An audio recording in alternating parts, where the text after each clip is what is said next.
For both Ebola and SARS, for me, it's always been just putting my trust in the science and knowing how viruses are spread or not spread, and not worrying too much of the things that we hear that are sensationalized, and just sticking true to the science, being careful, and then having faith that you'll be fine. It's like someone whose job is, entails jumping out of an airplane, parachuting. And so if you respect the science and the physics, you double check your parachute, you do everything the right way, then you can do that safely. If you're cavalier and you don't double check, then bad things can happen. But I think it's also, I'm not cavalier at all. I value my life as much as anyone else, but I also think there's a certain personality type that you decide this is a worthwhile thing to do, and you mitigate risk, minimize the risk to the maximum extent, and then do what you need to do. Physicians who see patients suffer anywhere in the world from any disease, I think there's a potential toll.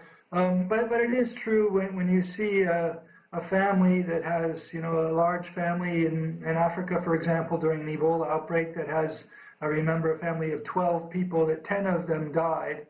It is quite moving and quite difficult to see, certainly, no doubt about that. But again, all you can do is express your empathy, believe that you're trying to do the right thing, at least to minimize the impact, and keep moving forward. And as you describe that, that is the other piece of this. I mean, you have to show the empathy, but then you have to get right back in there, don't you?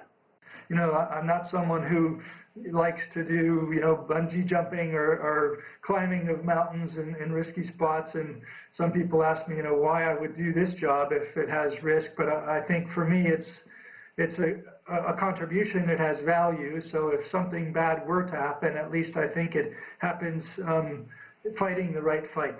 I watch what's going on in Wuhan, as do many others, and of course the spread of the virus. We watch all of that. But how do you view it differently, given your background, do you think?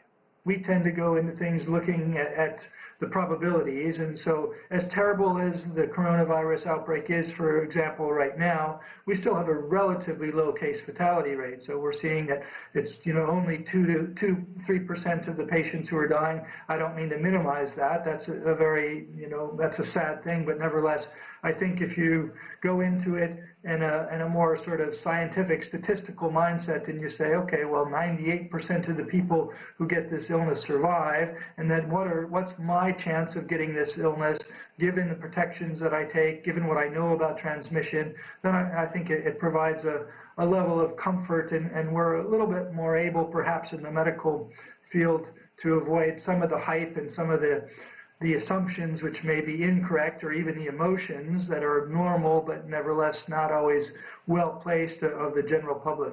But what are some of the dilemmas facing caregivers? I think one of the big dilemmas that I've faced throughout my career is that we go into these outbreaks and we're really focused on one particular disease. But of course, there's many other things that are happening. And so, you're in an Ebola outbreak, you're trying to take care of people who have Ebola, trying to do the right thing and stop the spread of that, which is, of course, what you're there for. But you recognize that there's all these other things. You're trying to find the child, for example, who's dying of Ebola, because you're trying to take care of that kid, but also isolate that kid so no one else gets exposed and catches the disease. But there's a whole bunch of other children who are dying of other things.